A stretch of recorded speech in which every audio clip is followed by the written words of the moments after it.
네, 오늘 10월 넷째 주입니다. 사도행전 39번째 시간 11장으로 들어갔는데요. 우리 좀 함께 보기 원합니다. 지난주까지 총 4번의 시간을 들여서 10장 전체를 마무리했습니다. 베드로와 고넬료라는 이 두 사람 사이에 있었던 일들을 통해서 저희가 가지고 있었던 그 신앙과 또 하나님에 대한 오해들이 있었는데 그것들을 잘 풀어보는 시간을 가졌습니다. 비록 한 장을 잘 마무리했지만요, 또 연속해서 이어지는 것이 성경의 이야기인 것을 여러분 기억하셨으면 좋겠습니다. 하나님께서 베드로에 대하여 또 고넬료에 대하여 포기하지 않으시고 끝까지 일하셔서 그들을 구원하기 원하시는 모습 우리가 배울 수 있었죠. 성경이 우리가 무엇을 이야기하려고 하는지를 이런 연속성상에 있을 때 잘 알게 되는데요. 오늘 본문을 읽어보신 분들, 지금 읽으신 분들도 그 전의 것들을 아시는 분들은 아마 그렇게 생각하실 거예요. 지난주에 했던 내용 똑같네 라는 생각을 하셨어야 정상인데요. 지난주에 했던 내용을 그대로 베드로가 다시 반복을 하고 있습니다. 성경은 어떤 의도로 왜 이런 반복을 했을지, 그렇다고 해서 토시 하나 틀리지 않고 다 똑같다는 이야기는 아닙니다. 분명 베드로가 또 이 말을 전하려고 하는 상황과 또 베드로가 강조하는 부분이 있어요. 그것들을 우리가 보기 원하는 겁니다. 오늘 본문의 구성은 꽤나 간단한데요. 제가 그 부분을 먼저 한번 쭉 정리해드리고 말로서 설명드리고 본문을 좀 자세히 보겠습니다. 베드로가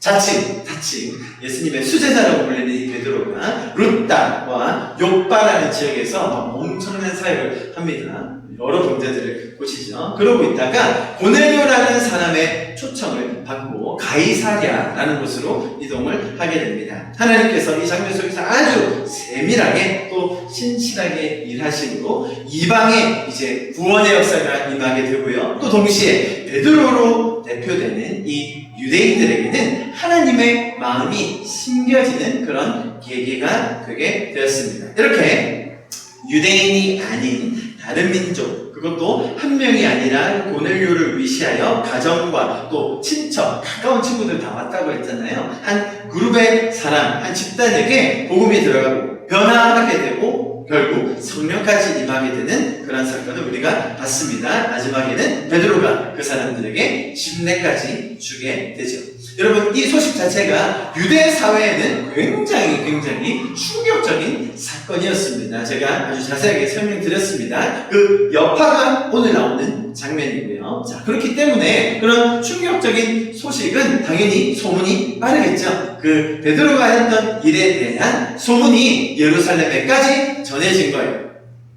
그래서 거기에 있던 예루살렘에 있던 사도건, 예수님의 직속 제자 사도건 혹은 다른 제자들, 형제자매 할 것 없이 유대인들에게는 그 내용 자체가 굉장히 불쾌한 이야기였습니다. 그래서 베드로가 돌아오기만을 기다리고 있었어요.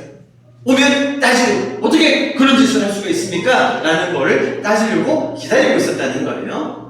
예루살렘 본부에 있었던 이 사람들이 베드로가 돌아오자마자 거기에 대한 일들을 막 몰아붙이면서 비난을 퍼붓는 내용으로 오늘 본문이 시작되는 거예요.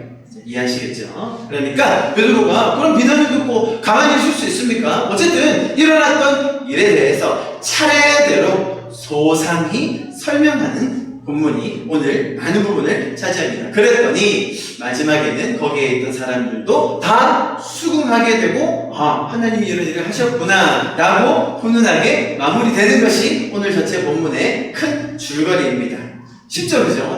오늘 본문의 내용은 그리 어렵지는 않습니다. 자, 그런데 이런 흐름의 내용 너무 단순하지 않습니까? 비난을 받고 있던 베드로가 자기에 대한 설명을 쭉 해놓고 마지막에 그 설명을 들은 거기 본부에 있던 사도들과 제자들이 다 동의하며 하나님을 찬양하더라 라고 끝나는데요. 자, 보세요. 이런 본문 내용에 대해서 대부분은 어떻게 해석을 하고 또 적용을 하느냐, 보통은 이렇게 갑니다. 보십시오. 본장 11장입니다. 11장 전체를 말하는 거예요. 본장은 좀 말이 어렵습니다. 학자들은 말을 어렵게 하는 재주가 있습니다. 그래서 조금 천천히 볼게요. 보세요. 기독교 신앙의 기원과 발흥과 관련해 아시겠죠? 교회가 생기고 또 교회가 부흥하는 것과 관련해서 교회의 설립과 확장에 대한 중요한 정보를 제공하고 있다. 특히 고넬료의 회심과 관련된 사건, 그게 10장에 저희가 봤던 겁니다. 지난주와 4주에 걸쳐서 봤던 겁니다. 사건에 대한 신학적 해석, 이건 누가 한 거예요? 베드로가 했다는 거예요. 신학적 해석과 더불어 예루살렘 교회 본부의 공식적인 확인에 대한 내용을 상세하게 전달하고 있다. 예, 뭐 여기까지 뭐 충분히 이해됩니다.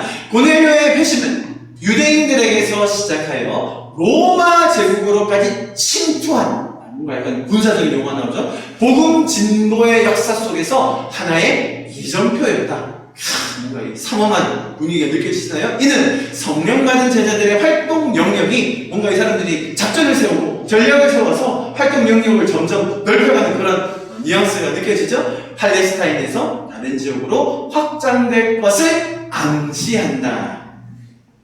제가 이 부분을 쭉 이제 책을 읽고 밑줄을 쫙 긋고 이제 제 노트를 달았습니다. 여러분, 하나님을 믿는 성도인 저와 여러분은 성경을 통해서 또 역사 속에서 세밀하게 일하시는 그 하나님의 운행하심을 통해 하나님에 대해서 배워가는 자들입니다. 그죠? 단순히 정보만 얻을 뿐만 아니라 우리가 믿는 하나님은 인격적이신 분이시기 때문에 그분과 친밀하게 교제할 수 있어요. 그리고 하나님의 뜻을 더 알아갈 수 있어요. 세상의 죄악이 아주 거세게 우리를 향해 몰아칠 때에도 은혜의 파도를 타며 성령과 항해할 수 있는 자들이 바로 저와 여러분, 우리임을 믿습니다. 자, 이렇게 우리가 하나님과 함께 동행한다, 또 하나님이 함께 하시며 우리를 공급해 주시며 인도해 주신다, 뭐 이런 사실을 부정할 성도는 아무도 없다고 저는 믿습니다. 자, 그런데 성경을 대하는 아주 미세한 자세의 차이로 인해 하나님에 대한 이미지가 완전히 달라지는 것을 저희가 여러 번 경험하게 되었습니다. 자, 오늘 본문, 제가 지금 줄거리를 설명을 드렸기 때문에 이런 말씀을 드립니다. 이런 본문을 통해서 지금 보시는 이런 해석, 자, 이런 해석과 결론을 내리는 이유는 하나님을 인격적인 관계를 맺으시고 우리를 친밀하게 사랑하시며 대하시고 말씀하시는 분으로 생각하는 것이 아니라 뭔가 비인격적이시고 미션을 이루기 원하시고 뭔가 대단한 과업에 몰두해 계신 분이라고 생각하는 순간 이런 군사적인 용어라든지 뭔가 숙제를 해내야 된다든지 대단한 일을 성취해내야만 나도 인정받고 칭찬받고 상급도 받을 수 있다는 그런 분으로 우리가 여기게 된다는 겁니다. 하나님의 마음속에 어떤 미션이 있을까요? 세계 선교의 완성? 땅끝까지 복음을 다 전하는 것? 혹은 히어로 무비처럼 악의 세력의 소탕? 네, 뭐든 다 좋습니다. 자, 그것이 무엇이건 간에 하나님의 마음에 있는 어떤 그 미션을 이루는 과정으로 성경을 본다든지 거기에 대해서 더군다나 그 미션을 이루기 위해 저와 여러분 우리를 사용하신다? 자, 그렇게 되면 그렇게 사용하려고 하는데 우리가 조금 잘못하면 어떻게 돼요? 다그쳐야죠. 좀 안 따라올 때는 확 끌고 가야죠. 자, 그렇게 하다 보면 하나님의 인격성과 우리가 친밀하게 누릴 수 있는 그분의 사랑은 온데간도 없어지고 우리는 그 미션을 이루기 위한 도구로밖에 전락하게 된다는 겁니다. 그래서 이런 해석 중심으로 성경을 보게 되면 우리는 하나님의 그 인격적인 모습을 더 알고 싶음에도 불구하고 성경의 내용이 너무나 일 중심적이고 딱딱하게 느껴지게 된다는 겁니다. 인격적인 하나님을 기대하고 또 알아가기를 원하는 마음으로 성경을 대하고 또 신앙생활을 함에도 불구하고 이런 관점에 사로잡히게 되면 모든 스토리들이 내가 뭔가를 더 이루어내야 하는, 그래야 더 칭찬해 주실 것 같고 더 극단적인 뭔가를 보여드려야, 포기해야, 그래야 내가 더 큰 상급 받는 게 아닌가라는 그런 과정으로 성경을 볼 때가 너무 많아지는 것이 현실이에요. 여러분, 하나님의 마음에 있는 이 프로젝트는 무엇인가를 완성하여 성과를 내겠다라는 것이 아님을 기억해 주십시오. 행여나 그것을 이루기 위해 저와 여러분을 도구로 사용하신다? 그런 분이 아니십니다. 여러분, 표현에 어폐가 있을 수 있지만 그건 아니야. 만약에 이런 표현을 빌려서 설명해야 한다면 만약에 하나님의 마음속에 가장 큰 목표, 미션, 프로젝트가 뭐겠습니까? 그것은 다름 아닌 저와 여러분 한 명 한 명의 영혼임을 우리가 알아야 돼요.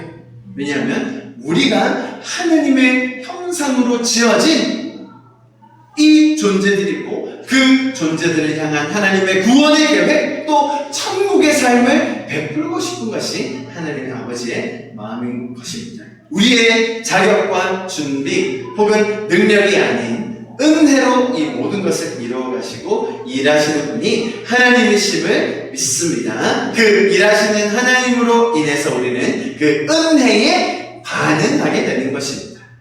미션을 이루고 뭔가 성과를 내는 것이 아니라 우리가 먼저 받은 은혜에 자연스럽게 반응해지는 것. 왜죠? 내가 우리를 먼저 하나님의 형상 그 귀한 존재로 봐주셔서 구원하셨기 때문에 동일한 다른 영혼들을 보며 하나님의 마음으로 반응하게 되는 것, 그것이 신앙이라는 것입니다. 할렐루야. 많이 받은 오늘의 주인공 그 한 사람이 어떻게 반응하게 되는지를 보는 것이 오늘 본문입니다. 뭔가 미션을 이루어내고 하나님이 작전 계시를 명하셨기 때문에 거기에 따라가는 장면이 아니라 너무 은혜를 많이 받았던 이 한 사람 베드로가 어떻게 반응하게 되는지를 오늘 보게 될 것입니다. 자, 본문을 한번 같이 들어가 보도록 하겠습니다. 첫 번째 장면입니다. 유대에 있는 사도들과 형제들이, 자 보십시오.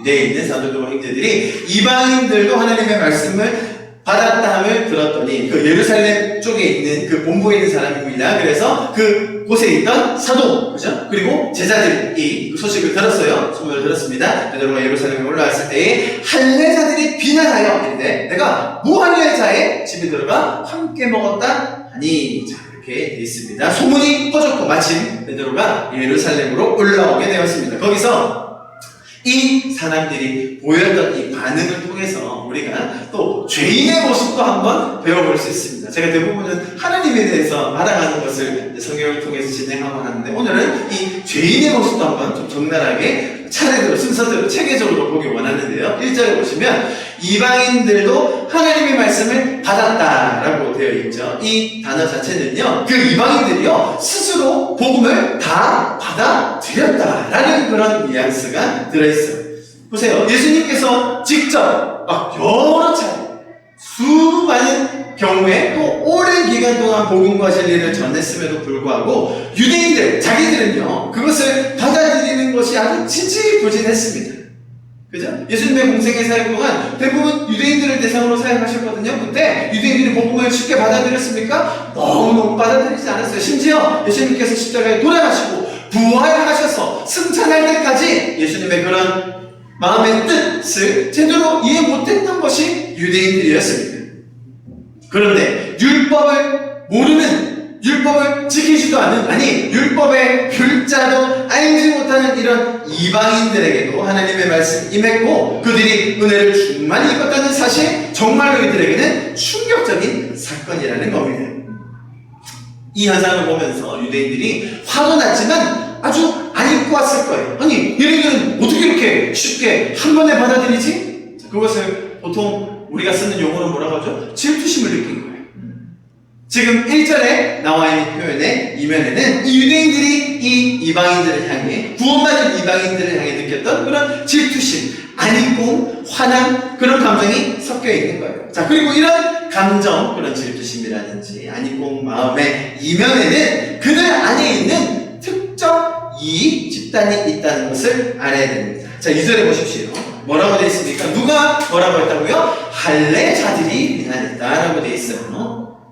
자, 할례자들이라는 말은요, 유대인 전체를 가리키는 말은 아닙니다. 율법의 의식 하나하나를 아주 고집스럽게 지키려고 하고, 특히 할례를 받지 않고서는 이런 교회에 회원이 될 수 없다라고 여겼던 그 소수의 무리라고 보시면 됩니다. 당시 대부분의 기독교인들은 유대인으로서 모두 할례자였다는 점에서 볼 때 여기서는 막연하게 유대교인 전체를 지칭했다기보다는 할례를 특별히 강조하는 이 소수의 무리, 유대교적 전통을 아주 자랑하고 자부심을 가지는 그런 사람들, 많은 학자들은 아마 바리새파들 중에 한 무리였을 것이다 라고 생각을 합니다.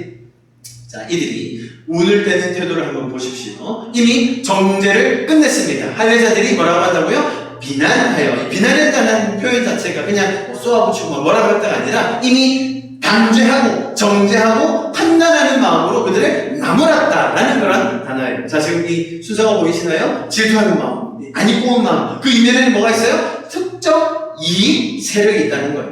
특정 이익 집단이 있다는 거예요. 무슨 말이에요? 우리가 소중히 여기는 그 가치를 이들이 거스르는 거죠. 우리가 지켜야 하는 어떤 이권을 저들이 가져갔다는 거예요. 우리가 가졌던 기득권, 지켜야 할 것이 있었는데 저들이 그것을 깨뜨렸다는 거예요. 그러니까 바로 어떻게 나와요? 바로 정죄하는 거죠. 왜? 우리의 가치를 너희가 깨뜨렸다라는 그런 말입니다. 그러면서 이들이 하는 말이 참 가관입니다. 일단은 먼저 상대를 향한 경멸에 섞인 어조를 풀어넣습니다. 그게 뭡니까? 무할례자. 이들도 사람입니다. 인격적인 존재들인데요. 이들을 부르는 표현이 뭐라고요? 무할례자. 보통 유대인들에게 이런 무할례자라는 말은 아주 그 상대방을 경멸하는 표현을 말할 때 쓰이는 단어입니다. 우리 잘 알고 있는 이 표현이 있는데요. 사무엘상 17장 26절 같이 한번 읽어볼까요? 시작. 다윗이 곁에 서 있는 사람들에게 말하였는데 이 블레셋 사람을 죽여 이스라엘의 치욕을 제로하는 사람에게는 어떠한 대우를 하겠느냐? 이 할례같이 하는 블레셋 사람이 누구이기에 살아계시는 하나님의 은혜를 모욕하겠느냐? 자, 보이시죠? 우리와 반대되는 세력을 부를 때 무할례자, 할례받지 않는 저런 낮은 인생의 사람들라고 부를 때 단어를 쓰는 것이 바로 무할례자예요. 자, 그리고 3절에 보세요. 3절에 보시면 이 사람들이 지금 죄인들의 특징을 보는 겁니다. 질투심과 그런 안이고움의 감정 뒤에는 그런 특정 이익 세력이 있었고 먼저 사람들을 정죄하고 비난하면서 들어가는 거예요. 그러면서 경멸하는 말을 쏟아냅니다. 자, 그리고 그들을 비판하는 그 죄목을 보십시오. 그런데 하지도 않은 일을 막 부풀려가지고 과장해서 거의 거짓말에 가까운 선동을 하기 시작해요. 3절에 그런 표현이 나옵니다. 베드로를 비난하는 내용이 뭐였습니까? 3절에 보시면 가서 밥을 먹었다는. 지금 이들이 비난하는 내용을 아시겠습니까? 지금 이야기의 핵심은 그게 아니에요. 예를 들어서 진짜로 그게 중요한 일이었으면 아니 우리가 믿는 이 신학과 우리가 믿는 이 신앙의 거슬에게 어떻게 유대인에게 복음을 전할 수가 있습니까? 이렇게 말했다면 말이 되죠. 근데 이 사람들이 비난하는 게 뭐랄까요? 아니 가서 돼지 수육을 먹고 왔어요? 순대 우리 그 아무것도 참고 있는데 그거 먹고 왔다고요? 그걸로 비난을 하기 시작하는 거예요. 여러분 그 전작에 보면 베드로가 밥 먹었다는 내용이 안 나와요. 그냥 고넬료의 집에 같이 들어가서 그들과 얘기하고 복음을 나누고 침례주고 돌아왔거든요. 아마 그 뒤에는 좀 식사도 하고 같이 유숙을 했을지도 모르겠지만 어쨌든 밥을 먹었건 안 먹었건 간에 지금 포인트는 그게 아니라는 거죠. 여러분 소문이 퍼지는 흐름이 있지 않습니까? 그죠? 사람에게 악의적으로 뭔가 잘못된 내용을 퍼뜨리기 위해서 어머 베드로가 이방인을 만났대요. 글쎄 소문이 와전됩니다. 그 집에 들어갔다네. 들어가서 그 사람들이 주는 돼지고기를 먹었대 그래야. 소문이 와전되고 과장되고 이제는 거짓 선동에까지 이르러서 이들이 가장 화났던 게 뭐라고요? 이방인들과 밥을 먹었다. 자, 지금 이 죄적인 마음으로 상대방을 비난하는 프로세스를 보고 있습니다. 질투심, 그런 잘못된 감정 안 입고 화나는 그 감정 뒤에는 특정 이익 세력이 있었고 이 사람들이 어떻게 반응하느냐? 먼저 정죄해버리고 경멸하는 말을 쏟아놓고 거짓에 가까운 선동으로 이 사람을 몰아세운다. 여러분 많이 당해보셨습니까? 이런 일들? 만약에 안 당해보셨다면 곧 일어나게 될 수도 있습니다. 왜냐하면 세상은 그런 것입니다. 제가 왜 이 내용을 굳이 이렇게 시간을 들여서 설명을 드리냐면 이 죄인들의 행동 프로세스를 알아야 할까 좀 그런 고민이 들기도 했지만 사실 우리가 살다 보면 이런 것들을 미리 알고 있고 죄인의 마음, 자기의 기득권을 보호하고 싶고 자기의 이권을 지키고 싶고 상대방을 비난하려고만 하고 서로 대립적인 각을 세우는 죄인들의 전형적인 행태가 이런 것입니다. 여러분, 우리도 그럴 수 있잖아요. 그죠? 내가 이 안에 들어갈 수 있습니다. 또 우리가 세상을 살다 보면 이런 것들을 너무 많이 겪게 됩니다. 우리가 이것들을 잘 모르고 있다가 세상에서 이런 일을 겪었을 때 우리가 느낄 상실감, 분노감, 이런 말 할 수 없겠죠? 하나님을 모르는 세상, 이 죄적인 세상이 진행하는 이런 죄적인 과정들, 여러분 이해하는 것도 도움이 될 거라고 생각이 들어서 제가 1절부터 3절 이 부분을 그렇게 설명드렸습니다. 자, 이렇게 그 사람들이 막 몰아세우고 있는 과정입니다. 이런 상황에서 베드로가 어떻게 반응하는지를 보는 게 오늘 본문의 핵심인데요. 먼저 이렇게 설명이 되어 있습니다. 베드로가 그들에게 이 일을 차례로 설명하여, 아주 재밌는 표현인데요.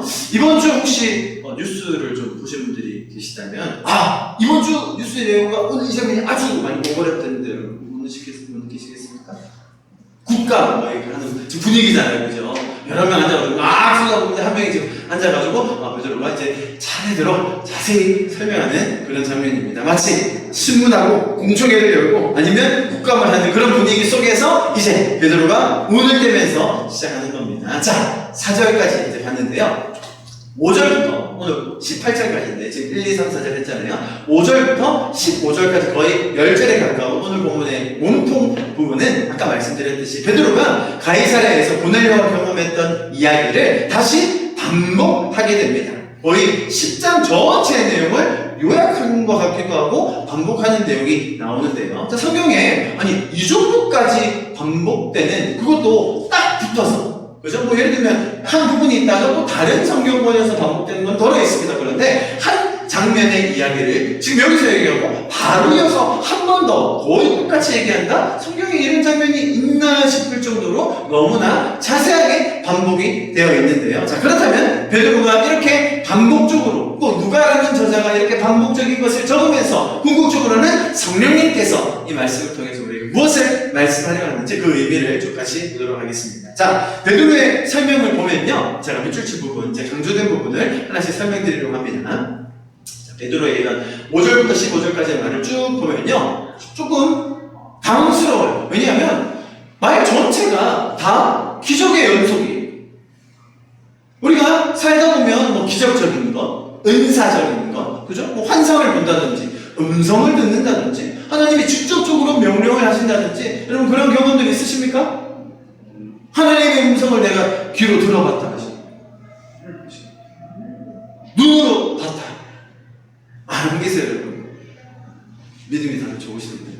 저는 몇 번 있습니다. 네, 뭐 그런 경험 더러 있습니다. 더러. 아주 많이, 아주 부끄러운 장면도 있었고, 또 대부분 부끄러운 장면이에요. 왜냐하면 제가 막 땡깡을 부리면서 하다 보니 하나님께서 보여주신 경우들이었기 때문에 막 이렇게 자랑스러운 감정들은 아닌 것 같아요. 어쨌든 하나님은 지금도 이렇게 역사하세요. 그런데 베드로의 설명을 보면 너무 심해요. 밑줄 친 부분 보세요. 황홀함 중에 환상을 봤어요. 야, 이런 거 언제 한번 경험해볼까요? 7절. 또 들으니 소리가 있어요. 여러분 지금 이 기적적인 현상이 눈으로 보이는 것뿐만 아니라 환상도 보고 막 소리도 듣는 그런 장면이에요. 아시겠죠? 또 9절에 한번 듣고 보고 9절에 또 두 번째 소리가 있고, 환상은 쭉 계속되고 있는데 소리 한 번 들리고 또 두 번째 들리고, 또 뒤에 장면 볼까요? 10절. 이런 일이 3번이나 있었다는 거죠. 환상은 계속 그냥 파노라마처럼 완전 뭐 에디트로 될까요? 완전 쭉 보고 있는데 소리는 막 3번 들렸어요. 그 다음 12절. 성령이 또 내게 명하사. 자, 3번 소리 듣고 또 추가로 나오는 거예요. 성령이 명하사 아무 의심도 하지 말고 가라. 고넬료가 보낸 사람이 왔을 때 바로 한 11절 제가 빠뜨리는데 11절 마침. 자, 이런 것도 사실 우연이라고 볼 수가 없는 거잖아요. 자기 환상을 딱 본 그 순간에 딱 마침 사람이 왔고, 이것도 성령의 기적적인 역사인 거죠. 또 그때 마침 보자마자 하나님이 또 명령해 주시고, 야, 13절. 그가 우리에게 말하기를 천사가 내 집에 서서 말하는. 자, 나만 경험한 줄 알았더니 이 일을 오케스트레이트 다 이끌어가기 위해서 저쪽에도 막 천사가 나타나고 이쪽에도 환상 보고. 순차네요. 15절. 성령이 그들에게 임하시기를, 베드로가 말씀을 전할 때 막 성령이 강권적으로 임해버립니다. 자, 이 정도 해줬는데 안 믿고, 혹은 신앙생활 안 할 사람 있을까요, 여러분? 제가 장담하는데 다 안 믿어요. 이렇게. 왠지 아세요? 그게 구약이에요. 구약의 기적들과 이사들을 100만 번 보여줘도 그들을 믿지 않았어요. 매일 아침 눈을 떴을 때 만나가 지천에 널려 있어도 당연하다고 생각했어요. 내 눈앞에서 홍해가 갈라져도 뭐 바람이 세게 불었나 보지. 어떡해. 바위를 치면 물이 나오는 거 아니에요 원래? 이런 식으로 반응한다는 거예요. 기적으로 사람이 믿을 수 있습니까? 안 믿어요. 그런데 우리는 이런 기적을 항상 사모해요. 여러분 잘 들어보십시오. 제 본문의 이 이야기는요, 흔히 지금으로 말하면 그런 은사적인 현상이에요. 그죠? 환상을 본다, 음성을 듣는다, 기적적인 인도하심을 체험한다. 여러분 그런 관점 많이 들어보셨죠? TV에 나오는 관점들은 다 그래요. 저 사람 어쩜 저렇게 하나님이 쫙 나타나셔가지고 막 말씀해주시고 우렁차게 들려주시고 그렇게 많이 해주신다면 우리가 신나서 얼마나 똑바로 할까라는 자책이 들 정도로 질투심이 생길 정도로 저 사람 어쩜 저렇게 기적을 많이 체험하지? 제가 유머러스하게 설명드리고 있긴 하지만 굉장히 심각한 내용이에요. 잘 들어주십시오. 자, 그렇다면 우리는 지금 신앙생활을 하면서 이렇게 살아가고 있는데 이런 기적들을 어떻게 대해야 합니까? 많은 분들이 이런 장면을 보면서 혹은 다른 분들의 감정을 들으면서 나도 그렇게 기적을 경험했으면 좋겠다. 나도 저런 환상, 음성, 주님의 직접적인 명령, 천사가 나타나는 거 나도 경험해보면 좋겠다 라고 사모하세요. 우리도 이런 초자연적인 인도하심, 음성, 환상 등을 더 바라고 소망하고 우리에게 일어나게 해달라고 기도하라고 오늘 본문이 적혀 있을까요? 성경의 메시지는 정반대입니다. 첫 번째, 먼저 이런 기적적인 현상이 일어난 이유는 베드로의 미성숙함, 무지함, 베드로의 꽉 박혀있는 이 고정관념, 죄적인 인간의 본성, 선민의식을 깨뜨려주고 바꿔주기 위해서 하나님께서 일하시는 방법이었어요. 베드로가 원래 성숙하고 뭘 해도 베드로는 아주 믿을만하고요, 아주 안정적인데 그러니까 얘는 세계 선교회까지 쓰면 너무 좋겠는 거예요. 네? 너무 잘하니까, 너무 탁월하니까, 그러니까 특혜를 베푸셔서 뭔가 더 보너스를 주셔서 그래 너는 환상도 한번 보고 가자 이제, 그런 장면이 아니라는 거죠. 베드로를 사용하셔서 해외 선교를 완수하고 막 이방 선교의 문을 열기 위해 베드로가 워낙 잘하니까, 워낙 기특한 제자니까 막 힘을 실어주기 위해서 이런 환상과 음성을 주셨을까요? 반대라는 겁니다. 자, 이런 기적적인 일들을 많이 체험할수록, 그렇다면 이 사람의 상태가 어떻다는 말인 거예요? 믿음이 없구나. 이 사람이 잘 못 믿는구나.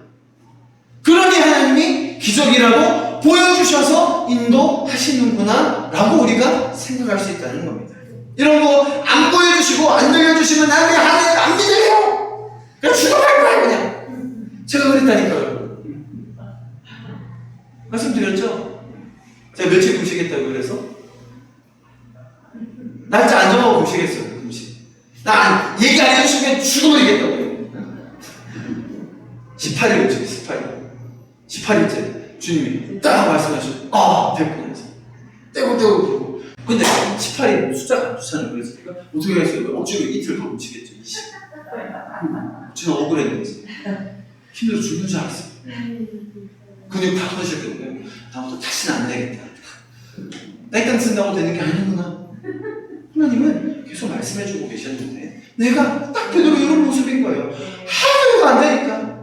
지가 죽겠다는 건 어떻게 해요? 하나님 해주셔야지. 그러면 물기라도 좋게 해주시겠죠. 그거 했다고 자랑할 거예요 여러분. 베드로가 얼마나 믿음이 없었으면 무리를 걷게 해주셨겠냐고요. 그거 안 해도 잘 믿는 사람이 천지인데 그게 누구예요? 오늘 예루살렘의 제자들이었어요. 베드로는 환상 실컷 보고 그렇게 해도 안 믿는데 어찌된 영문인지 예루살렘에 있던 사도들과 제자들은 베드로의 설명을 천천히 듣더니 다 동의해버려. 그렇군요. 오케이, 우리 인정. 이 사람도 믿음 좋아요.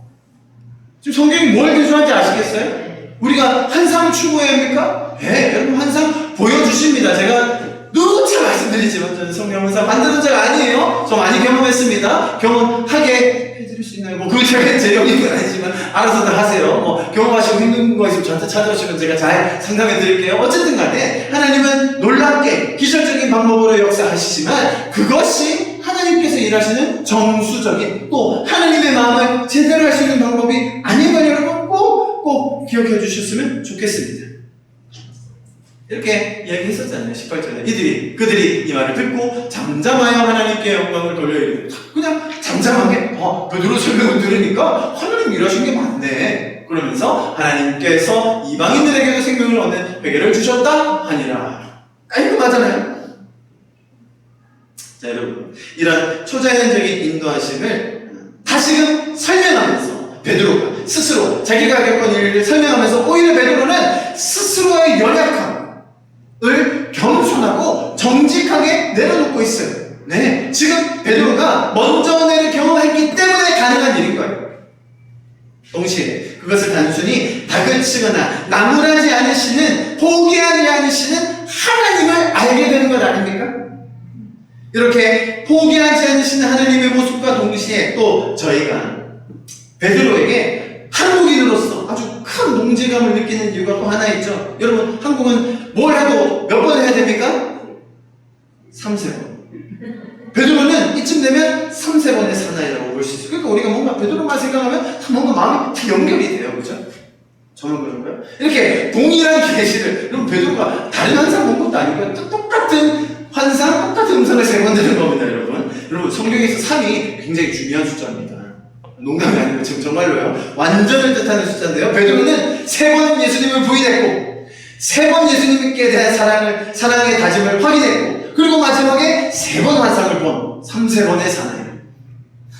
그래서 우리는 베드로에게 이렇게 동질감을 느끼는 것이 아닌가. 사실 우리가 베드로를 존경하고 또 따르는 마음 왜 없겠습니까? 그러나 또 결국 베드로만큼 우리의 모습이 투영되는 사람도 많이 없는 것 같아요. 그죠? 나서고 실수하고 어쩔 때는 예수님을 막 부정하고 다그치기도 하고 그러면서 예수님의 사랑을 가장 많이 받은 3-3번의 사나이 베드로. 우리의 연약한 본성과 너무너무 동질성을 보여주는 것 같아서 오히려 베드로의 모습을 보며 마음이 따뜻해질 때가 많습니다. 자, 이만큼 3번이나 동일하게 반복된 환상과 음성이 나타났다는 것은 베드로의 아주 높은 영성, 지고한 헌신 혹은 세계 선교의 중요성을 강조하기 위함이 아니라 오히려 정반대로 이 베드로라는 한 사람이 너무나 믿음이 없었기 때문에, 연약했기 때문에, 믿어지지 않았기 때문에 하나님께서 반복적으로 일하시고 설득하신 과정이다. 여러분 이제 이해가 되셨죠? 베드로의 그 고집스러운 모습을 하나님은 포기하지 않으셨던 것입니다. 마찬가지로 저와 여러분, 우리의 변하지 않는 본성 혹은 바뀌어지지 않는 것 같은 나의 태도, 내 내면, 계속적으로 일어나는 죄성과 실수들 속에서도 여러분 너무 낭망하지 마시기 바랍니다. 오히려 하나님께서는 그 모습을 더 긍휼히 여겨주시고요, 더 도와주기를 원하십니다. 그것이 하나님 아버지의 사랑하시는 마음입니다. 여러분, 자녀의 성숙함과 성장, 또 궁극적으로는 그리스도의 장성한 분량에 이르기까지 성령께서 우리와 함께하여 주시겠다고 약속하여 주셨음을 여러분 기억하시기를 축복합니다. 자, 지금 베드로가 말했던 이 흐름에 대해서 너무나 기적이 반복적으로 많이 나오는데 그것에 대한 설명을 드렸습니다. 첫 번째 드렸고요. 두 번째 똑같은 맥락이에요. 기적적인 환상 음성을 이렇게 반복하면서 왜 이야기했는가? 베드로의 연약함을 정직하게 스스로가 고백한 것이고요, 동시에 하나님께서 일하심을 보았다는 겁니다. 두 번째로 이런 기적적인 일하심의 결과가 뭐였는지를 봐야 돼요. 그것은 영혼을 구원하셨고 또 생명을 살리신 하나님의 역사라는 거예요. 먼저는 베드로에 가지고 있었던 그 인간적인 죄적인 개념이 깨어졌고요, 변화되었고요, 동시에 영혼들, 생명들, 잃어버렸던 그 영혼들이 돌아오는 역사, 구원받는 역사가 일어났다는 것입니다. 베드로의 이 경험을 통해서 한 영혼 또 그 가정, 그가 속해 있던 그 공동체가 완전히 회복되는 이 기적을 경험하게 된 것입니다. 오로지 자기 민족과 선민적인 그 개념으로 아주 외골수적으로 율법주의에 가득 찼던 이 베드로, 그죠? 1%도 되지 않을 그 소수만 생각하고 있던 이 사람에게 하나님의 시간이 회복되었고요. 동시에 고넬료와 그 가족, 그 친척 한 무리가 전체로 회복되는 것을 성령을 체험에 통해서 우리가 보게 되었습니다. 자, 성령이 초자연적으로 일하시는 일들의 결과가 뭐라고요? 한 사람의 내면이, 생각 자체가 변화하게 되면서 동시에 생명들이 구원함을 얻었다. 자, 여기서 이제 아주 진지한 이야기를 해야 합니다. 들어보십시오. 우리가 하나님의 초자연적인 간섭, 공급, 인도하심을 받을 때가 많이 있어요. 보통 그럴 때가 언제입니까? 질병의 치유, 문제 해결, 재정의 돌파, 돌이킬 수 없을 것 같은 깨어진 관계의 회복 등이 있습니다. 네, 너무나 필요한 것들입니다. 당연히 기도해야 합니다. 저도 그렇게 하나님께서 역사하실 것을 믿고 한 마음으로 기도에 동참합니다. 동시에 우리가 기억해야 할 것은 이런 기적적인 사건들 이면에 담긴 하나님의 깊은 마음을 이해해야 돼요. 자, 보세요. 기적으로 인해 생명이 살아나지 않고 오히려 교만함이 생기게 되는 부작용이 있어요. 기적으로 인해 누군가는 혜택이나 유익을 볼지언정 그 사건으로 인해 주변의 사람들이 오히려 자격지심을 느끼고 상처를 받거나 소외감을 느낄 수도 있어요. 이해하시겠죠? 물론 가장 최선의 상황은 뭡니까? 서로가 모두 함께 성숙한 마음으로 하나님의 일하심을 기뻐할 수 있다? 네, 그것이 우리가 바라는 거예요. 맞아요. 그게 가장 최선의 방향이고 상황임을 저도 압니다. 그러나 서로의 연약함을 아시는 주님께서는 우리 내면의 깊이를 더해 주시면서 동시에 우리가 회복될 수 있도록, 또한 가장 중요한 생명들이 살아날 수 있도록, 구원의 역사가 일어날 수 있도록 우리 가운데 일하시는 분이심을 기억해야 합니다. 베드로의 이런 이야기를 통해서 우리는 단순히 기적이 일어났구나, 환상을 저렇게 보는구나, 하나님 저렇게 기적적으로 역사하시는구나 해서 머물 것이 아니라 정말로 하나님의 그 깊은 마음과 전체적인 큰 그림 속에서 하나님의 일하심과 역사하신 그분의 놀라운 인격적인 인도하심을 여러분 꼭 기억하시고 또 배우실 수 있기를 축복합니다. 첫 번째로 베드로의 설명에 있어서 성령의 일하시는 파트를 어떻게 보아야 하는가, 기적적인 현상, 환상이나 음성들은 무엇을 말하는가에 대해서 설명을 드렸습니다. 두 번째입니다. 그죠? 10장에서 이렇게 하나님의 일하심을 경험하게 된 베드로가 이들에게 설명을 할 때 강조하는 부분들이 있었습니다. 자, 아까 제가 설명드렸던 부분은 기적적인 부분을 강조했다면, 자, 이번에는 좀 다른 강조점들이 나옵니다. 제가 한번 읽어드릴게요. 이르되 내가 5절에 내가 요파시에서 기도할 때 라고 되어 있죠. 또 내려 내 앞에까지 드리워지거늘 이것을 주목하여 보니 이렇게 쭉 설명나오는 소리 들으니 내게 이르되 베드로에 대한 잡아먹으라 내가 이르되 주님 부를 수 없나이다. 자, 제가 왜 내가, 내게 이런 것들을 주쳐놨느냐, 10장에서는 이런 표현이 안 나와요. 심지어 10장에서 예를 들어 13절에 보면 또 소리가 있을 때 베드로야 일어나 잡아먹으라 하거늘 이라고 되어 있거든요. 그런데 7절에는 뭐라고 되어 있어요? 또 들으니 내게 이르되, 계속 내가 경험한 일, 내가 하나님께 받은 은혜, 내가 이 일을 겪으면서 어떤 감정이 들었고 무슨 일이 있었는지를 I 메시지라고 하죠. 내가 경험한 것을 통해서 설명하고 있는 베드로의 모습을 봅니다. 뒤에도 계속 이어집니다. 10절에도 내가 유숙한, 그리고 12절에도 나와 함께, 그죠? 15절 마지막에 내가 말을 시작할 때, 이런 식으로 내가 경험한 것, 내가 겪었던 일들을 자세하게 설명하고 있습니다. 자, 여러분 보십시오. 이렇게 베드로가 스스로 경험한 일들을 자세하게 묘사하고 있는데, 저는 믿기로는 성령께서 지금 베드로가 예루살렘에 있는 이 사람들에게 설명할 때 분명히 지혜를 주셨다고 믿어요. 만약에 베드로가 이렇게 이야기했다면 어땠을까요? 아니 내가 말이에요. 지금 이번에 거기 이방 지역들을 다 돌아보니까 역시 하나님은 열방의 하나님이시더라고요. 아 내가 정말 그 땅 끝까지 일어나는 그 표현을 이제 내가 이해했습니다. 자 우리 형제 자매 여러분 우리도 이제 땅 끝으로 갑시다. 할렐루야. 만약에 베드로가 이런 식으로 말을 전했다면 궤변을 들어놓았다면 어떤 반응이 나왔을까요? 아유 지는 당신이나 잘하시죠. 미스터 배신자씨 밴댕이 소가루를 해가지고 아유 경험 한번 하시더니 말발림만 좀 늘으셨나봐 이런 식으로 반응했을 거예요. 그런데 베드로가 전혀 그런 방향 누군가를 가르치거나 뭔가 자기가 더 배운 고상한 내용을 전달하는 것이 아니라 어떤 내용을 전달해요? 내가 경험한 내용 내가 들은 것 내가 보고 내가 믿음과 함께한 사역을 자세하게 설명해 놨다는 겁니다.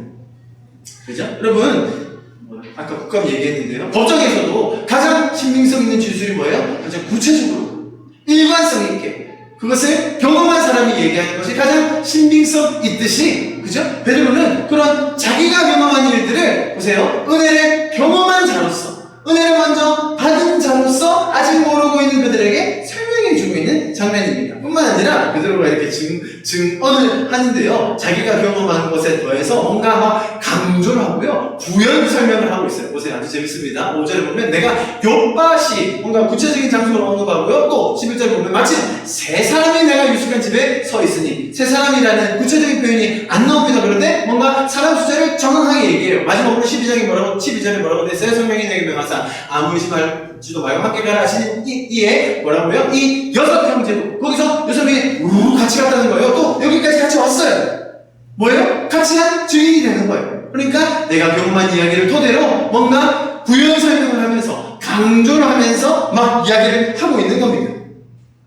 보세요. 또 재밌습니다. 15절을 보면 내가 말을 시작할 때에 성령이 그들에게 임하시기를 처음 우리에게 하신 것과 같이 하는지라. 베드로가 설교를 아주 길게 했거든요, 여러분. 기억나시죠? 지난주에 아주 막 헛소리 비슷한 그런 설교를 얼마나 막 인종차별적으로 하는지 제가 쭉 설명드렸습니다. 그런데 베드로가 지금 너무 막 강조하고 싶은 거예요. 막 이 사람들에게 설득하고 싶은 거예요. 왜? 자기가 받은 은혜가 너무 충만해가지고 이제는 그 은혜에 반응하는 베드로의 모습이 어떻게 표현됐습니까? 내가 말을 하자마자 그냥 성경이 바로 입혀버렸어요. 라고 하는 이 표현. 이 베드로의 마음 이해되십니까? 사실 베드로가 설교 길게 했거든요. 하다가 이제 막 주저리 말하려고 하는 찰나에 성령이 임하셨는데 베드로는 그 순간이 너무 짧게 느껴진 거예요. 내가 말을 하자마자 그냥 바로 성령이 임해버리셨다. 굉장히 주관적인 느낌이 여기서 묻어나죠. 이해하시겠죠? 자, 이렇게 스스로의 경험을 통해 하나님의 일하셨음을 강조하고 있어요. 동시에 막 부연 설명들을 늘어놓는데요. 자, 이런 베드로의 모습 참 귀해요. 이제서야 베드로가 정말 그 받은 은혜, 변화된 자기 안에 그 가치를 또 다른 제자들에게 나누는 모습, 너무나 귀한 이 베드로의 마음의 변화를 우리가 보고 있습니다. 여러분, 이것이 바로 은혜 받은 자가 보이는 은혜에 대한 반응인 거예요. 지금 베드로는 세계 선교의 완성, 복음 진보의 역사에 혁혁한 공을 세우겠다는 일념으로 이렇게 부연 설명과 강조를 하면서 일장 연설을 하고 있는 게 아니라는 거예요. 하나님께서 자신에게 먼저 일하셨음에 감사하면서 그 은혜가 너무 감격스러워서 이들에게 자신의 이야기를 쏟아내고 있는 베드로의 모습을 우리가 볼 수 있다는 것입니다. 할렐루야. 이해하시겠죠? 자, 마지막으로 제가 한 장면만 더 설명드리겠습니다. 16절 보시면요. 16절을 같이 한번 읽어볼까요? 16절만요. 시작. 내가 주의 말씀에 요한은 물로 침례를 베풀었으나 너희는 성령으로 침례를 받으리라 하신 것이 생각나노라. 생각나노라. 10장에서 어떻게 나와 있었냐면요. 이에 베드로가 이르되 설교를 쭉 하는데 갑자기 성령이 막 임하셨거든요. 그죠? 그 장면에서 어떻게 설명이 되어 있었냐면 이에 베드로가 이르되 이 사람이 우리와 같이 성령을 받았으니 누가 능히 물로 침례 베품을 금하리요 하고 그래서 명에서 침례 친애를 베풀었거든요. 그 장면이 이제 다시 뒤에 와서 설명해 주는데 하나님께서 성령님께서 어떻게 해주신 거라고요? 사실 이것조차도 친애를 줄 것조차도 베드로가 장면을 보니까 이제 친애를 줘도 되겠다 라는 어떤 자의적인 결정이 아니었고 그 순간에 띵 하고 생각나는 구절이 있었으니 그게 뭐라고요? 바로 이거였다는 거예요. 1장 사도와 함께 모이사 그들에게 문과에 이르시되 예루살렘을 떠나지 말고 내게서 들은 바 아버지께서 약속하신 것을 기다리라. 요한은 물로 침례를 베풀었으나 너희는 몇 날이 못되어 성령으로 침례를 받으리라 하셨느니라. 자, 이 말씀을 기억나게 하신 분이 누구시라고요? 성령님이시라는 거예요. 여러분, 우리가 신앙생활을 하면서 또 우리가 사회를 살면서 성령님께서 생각나게 해주시는 그 역사를 많이 경험하시기를 축복합니다. 하나님께서 우리에게 말씀하여 주신 것, 우리가 받았던 그 은혜들, 우리가 체험했던 하나님의 역사, 인도하심들이 여러분 매 순간마다 여러분 안에 기억날 수 있기를 축복합니다. 우리가 읽었던 말씀들, 우리가 배웠던 그 하나님의 인격적인 모습들, 하나님의 약속들, 하나님의 우리를 향한 그 감정과 마음들이 여러분 순간순간마다 우리 안에 다시금 생각날 수 있기를 성령님께서 그것을 기억나게 해주시기를 간절히 기도합니다. 네. 자, 그래서 요한복음에 미리 이렇게 설명해 주셨던 것입니다. 14장 26절 같이 있습니다. 시작. 보혜사 곧 아버지께서 내 이름으로 보내실 성령 그가 너희에게 모든 것을 가르치시고 내가 너희에게 말한 모든 것을 생각나게 하시리라. 아멘. 아멘. 생각나게 해주시는 그 주님을 찬양합니다. 우리의 인생의 어려움과 연약한 상처와 고통 속에서도 성령께서 우리에게 해주신 그 하나님의 약속, 하나님의 마음을 생각나게 해주실 것입니다.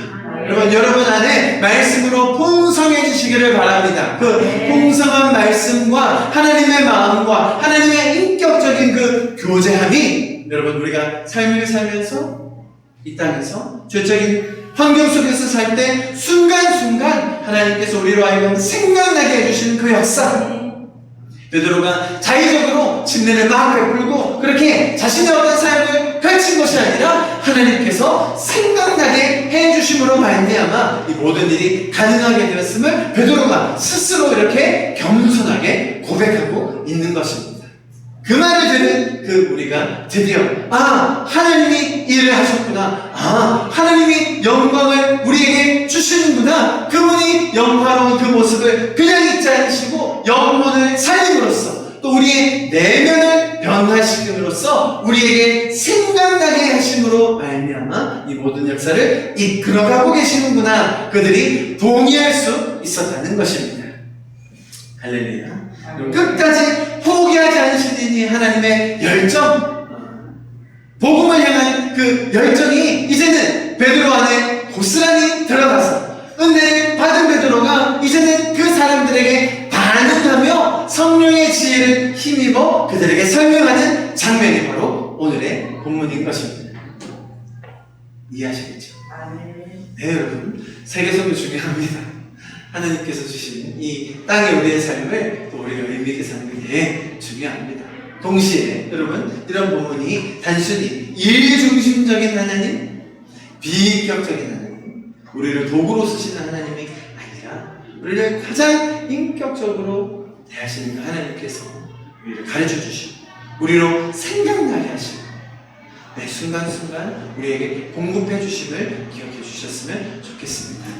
우리가 베드로를 통해 배울 것이 뭡니까? 우리도 환상을 보고 기적을 체험하고 음성을 들어야 한다가 아니라 오히려 그런 것들을 겸손하고 정직하게 나누며 하나님께서 일하심을 보여주는, 자신이 경험했던 것을 그들에게 내어놓을 수 있는 먼저 은혜 받은 베드로, 그 모습을 통해서 우리도 그 은혜를 사모하게 되는 것입니다. 하나님의 그 인격적인 우리의 삶을 향하신 그 일하심을 우리가 더 소망할 수 있게 되는 줄 믿습니다.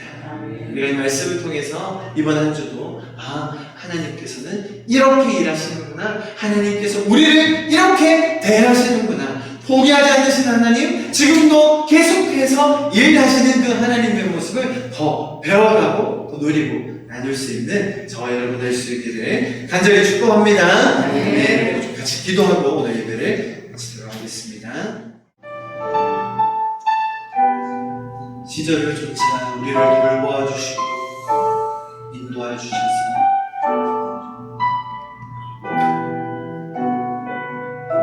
우리의 넘어짐과 어리석음에도 불구하고 끝까지 인도하여 주시고 돌보아 주신 주님 다시 한번 감사를 드립니다. 네, 주님, 우리는 베드로처럼 믿어지지 않았고 따를 수 없었고 알 수 없었던 자들이었지만 하나님의 그 완전하신 섭리하심과 인도하심으로 지금 우리가 은혜의 자리에 있음을 다시 한번 고백합니다. 오늘은 베드로의 모습을 보면서 은혜 받은 자가 이렇게 변화되어 자기 자신의 얘기를 쏟아놓으며 하나님의 일하심을 강조하며 도리어 그 사람들을 설득하기 위해 이것저것 더 내어놓으려 하는 그 모습, 제가 그 모습을 보며 저희도 감동을 얻습니다. 동시에 베드로로 하여금 생각나게 하여 주시고 말할 것들을 붙여주시고 우리가 어리석은 길로 가지 않도록 합력하여 선을 이루게 하여 주시는 그 주님의 놀라운 일하심 다시 한번 보았습니다. 주님, 죄 많은 세상에서 죄인들이 서로 시기하고 질투하고 음해하고 비난하며 거짓으로 성공하려고 할 그때에도 주님, 우리가 이 은혜의 파도 위에 항해하게 하여 주시고 성령의 약속에 굳건히 뿌리내어 성령의 일하심에 놀라운 그 결과들 열매들을 우리가 함께 누리며 나누는 자들이 되게 하여 주시옵소서. 지금은 우리 주 예수 그리스도의 그 무한하신 은혜와 하나님 아버지의 포기하지 아니하시는 그 사랑과 성령님의 생명나게 하시고 공급하여 주시고 인도하여 주시는 그 역사하심이 지금 이 자리에 모여서 그 은혜를 사모하며 기억하며 주님을 찬양하는 이곳에 계신 성도분들 한 분 한 분 가운데 가정 위에 직장 위에 앞으로의 그 시간들과 계획 위에 학업 위에 또 이 자리에 함께하지 못하는 성도분들 마음 가운데 지금부터 영원히 함께하시기를 간절히 축원하며 기도하옵나이다. 아멘.